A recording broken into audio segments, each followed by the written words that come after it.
transport vessel.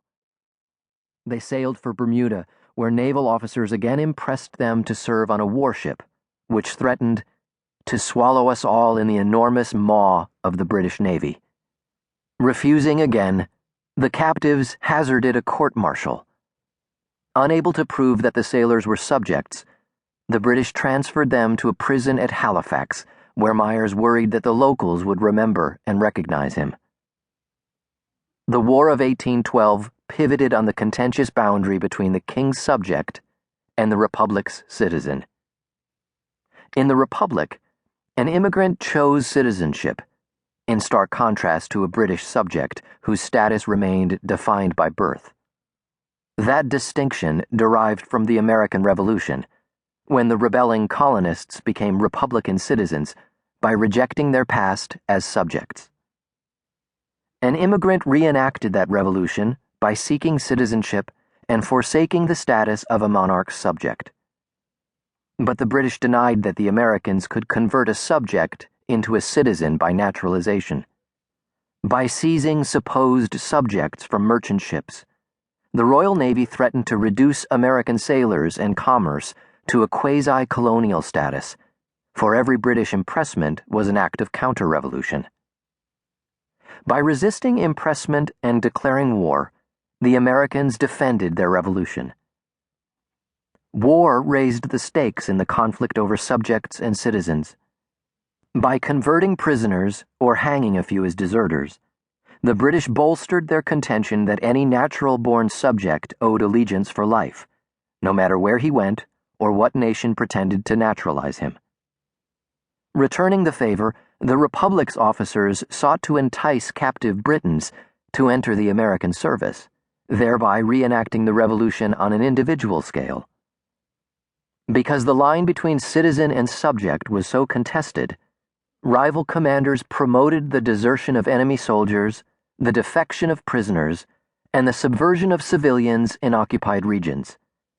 As much as on any battlefield, the British and the Americans waged the War of 1812 in the hearts and minds of Ned Myers and his fellow soldiers and sailors on both sides.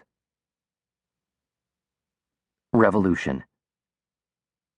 In the American Revolution, the victorious patriots forsook the mixed constitution of Great Britain, where a monarch and aristocrats dominated the common people, then the norm throughout the world. In a radical gamble, the patriots created a republic premised on the sovereignty of the collective people, rather than of a monarch and his parliament.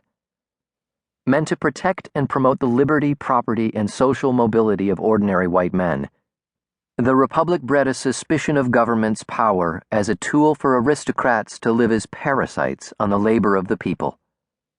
But that republic for white men hastened the dispossession of Indians and prolonged the enslavement of African Americans in the southern states. And the British despised the new republic as a dangerous folly, for they celebrated their mixed constitution as more stable, just, and powerful. Where Americans sought to disperse and reduce the power of government, the British sustained an empire with the coercive energy to regulate liberty, particularly that of their colonists and the sailors needed for the Royal Navy. After the Revolution, the British Empire and the American Republic remained uneasy neighbors in North America.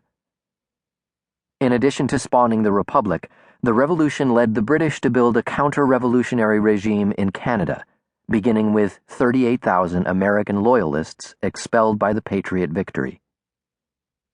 In Upper Canada, they developed a Loyalist America meant to set an example of superior stability and prosperity that eventually would entice the rebel Americans to forsake their Republican experiment.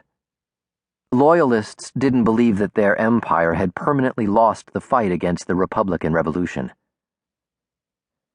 Neither Britons nor Americans thought that their rival political systems could coexist for long on a shared continent. Britons predicted that the Republic inevitably would collapse into anarchy and civil war. Surely repentant Americans would then beg for readmission into the empire. With equal conviction, Americans insisted that nature destined their republic to dominate the continent.